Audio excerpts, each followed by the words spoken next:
Halo teman-teman, apa kabar semua? Jadi hari ini aku mau sharing tentang ada kejadian sekitar hari Jumat kemarin, hari Jumat tanggal 26 Agustus ini. Kejadiannya itu malam jam setengah 12 malam. Jadi aku mau cerita kronologinya dulu nih. Nah, sebelum kejadian di tanggal 26 ini terjadi, jadi aku ada seminggu yang sebelumnya aku ada pesan kemiri dari luar kota karena aku ada usaha buat minyak kemiri asli. Nah, singkat cerita, setelah kemiri ini dikirim, terus dari kakak tersebut mengirimkan foto resi beserta gambar barang tersebut. Jadi jelas semua, ada nama, alamat, jenis barang yang dia kirim apa. Nah, singkat ceritanya, nyampailah barang tersebut di Jambi tanggal 25 pagi.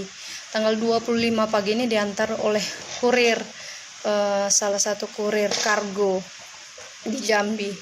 Jadi itu kalau nggak salah jam-jam 10 pagi dia antar barangnya tersebut.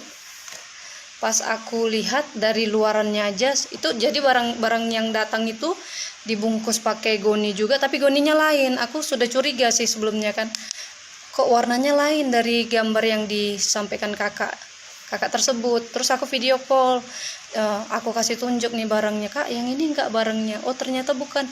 Kakak itu bilang jangan diambil deh, bukan itu barangnya. Nah itu saya memang masih berpikir positif sama kurirnya kan. Terus itu saya bilang, saya nggak berani terima barang ini pak, ini bukan barang saya.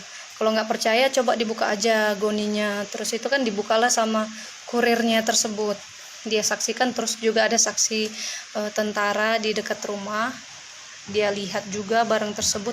Ternyata isinya koper tas gitu, sekitar berat 8 kilo. Nah pas diintip dari atas kan, karena kopernya itu ditaruh gembok, tapi karena ada resletingnya itu bisa dilihat sedikit. Oh ternyata katanya itu baju hitam. Saya sama sekali nggak berani lihat. Terus itu udah saya paksa nih sama kurirnya, tolong dibawa pak. Nah saat itu suami lagi pergi, jadi nggak tahu ada barang datang kalau itu salah. Saya udah paksa, biarin aja kak, nanti diambil lagi katanya gitu. Pas suami balik sore, dia lihat barang tersebut. Terus dia telepon lagi nih kurirnya, kenapa nggak diambil lagi pak barangnya? Dia bilang besok pagi aja saya jemput. Nah gitu kan. Setelah itu besok paginya dia datang tanggal 26 pagi, jam-jam kisaran jam 9 jam 10 dia datang.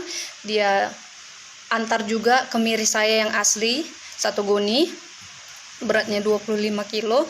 Terus dia bawa balik lah itu tas koper kain itu. Tapi malamnya itu saya udah nggak enak, udah feelingnya juga nggak enak pak, itu tasnya dikeluarin aja. Kita juga ada sempat diskusi, itu jangan-jangan korban mutilasi ya katanya kan. Tapi pas saya deketin kok nggak ada aroma kan gitu kan. Rupanya tercetus juga suami, jangan-jangan itu narkoba. Tapi kan karena tadi pikiran kita itu cuman ya nggak kepikiran apa ya, maksudnya masa iya, tapi cuman tercetuk seperti itu gitu. Cuman kita nggak sampai melaporkan atau seperti apa gitu kan, karena juga sudah besok paginya diantar barangnya. Puji Tuhan udah sampai bukan minyak kemirinya 25 kilo, dan tas tersebut juga dibawa sama kurir tersebut. Malamnya jam setengah 12, pas kita udah mau tidur, mau berdoa, tiba-tiba ada yang gedor dengan suara yang sangat kuat, dengan cara yang sangat kasar. Terus itu diintip suami dari jendela. Dia pikir orang mabuk kan, sampai dia ambil senjata, parang panjang, dia ambil parang panjang. Terus itu dia lihat udah rame, ternyata di luar rame. Terus itu dia gedor-gedor dengan cara yang sangat kasar. Terus itu sampai cakap-cakap yang kotor gitulah. Dia gedor jendela kami. Terus dia bilang nanti kami pecahkan ini kaca, terus ini kalau tidak dibuka pintunya mobilnya akan kami rusak gitu kan, pakai linggis. Pokoknya dengan cara yang mengerikan, sampai anak saya juga ketakutan. Lampu kami dimatiin dari listrik depan. Terus itu sekitar hampir 10 menitan baru RT datang. RT datang, ternyata ada Pak RT di luar.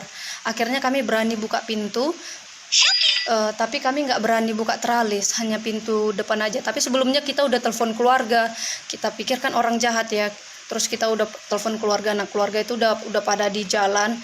Pas kami udah buka pintu kayu, mereka langsung bilang gini, "Bapak, narkoba," katanya gitu. Kami kaget sekali, kami kaget.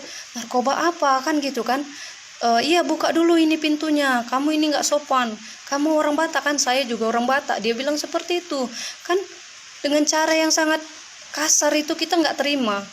Akhirnya datanglah keluarga yang sudah kita telepon ini. Udah saya itu mantan polisi, jadi dulu dia pernah bertugas di Aceh sebelumnya kan. Dia datang, terus baru kami berani buka teralis. Akhirnya dia jelaskan, "Bapak ini narkoba," dia bilang seperti itu. Terkaget kami semua, terkaget. Dia minta paksa HP suami saya, dia bilang barang bukti sudah dihapus, dia bilang seperti itu kan. Akhirnya polisi-polisi tersebut dinasihati sama udak saya, dan tiba-tiba saya teringat, narkoba apa mereka cari paket yang tadi pagi gitu. Saya terpikir seperti itu kan, karena saya udah foto juga barang tersebut. Terus itu saya kirim ke kakak yang pengirim kemiri kan, saya tunjukin, "Kalian cari barang ini kan," saya bilang gitu kan. Terus itu saya kasih tahu, ini barangnya sudah diambil sama kurir Indah Kargo. Nah, seketika muka polisi tersebut ini berubah kayak gitu. Oh, ternyata barangnya sudah nggak di sini. Nah, dapat cerita dari tetangga, ternyata ada kurang tahu juga satu atau berapa polisi ya, mereka sudah intai dari jam 2 sorenya sebelumnya. Mereka pura-pura nyamar, jadi ya kayak misalnya mereka bilang mau bikin TV kabel ada di sebelah sana gitu. Pas ditanya-tanya yang mana alamatnya nggak tahu, tapi mereka bilang ya mereka itu ngaku-ngaku seperti itu. Makanya pas mereka datang ke rumah, udah saya bilang, "Mana surat penyelidikannya," seperti itu kan.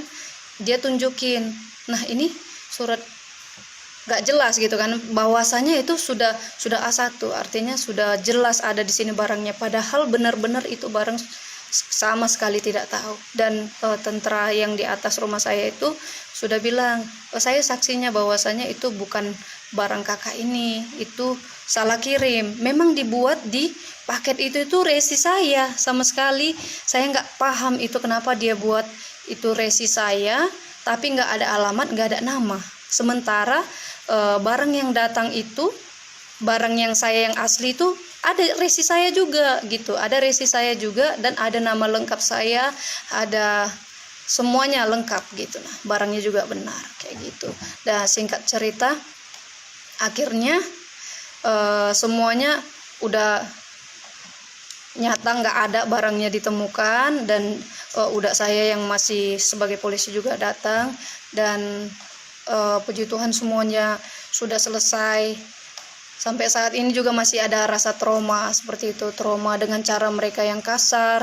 Sampai kita juga sempat nginap ke rumah keluarga, nggak berani di rumah seperti itu kan, karena anak juga kayak ada traumanya. Jadi yang mau saya sampaikan untuk teman-teman semua, berhati-hati untuk ketika kamu ada pesan sesuatu atau ada paket yang datang tidak ada nama, tapi ada tertulis resi kamu di situ, itu jangan mau terima. Misalnya kamu udah tahu itu barang bukan punya kamu, bilang aja sama kurirnya, "Ini bukan punya saya." Kalau kurirnya bersikeras nggak mau ambil, campain aja di depan dia seperti itu.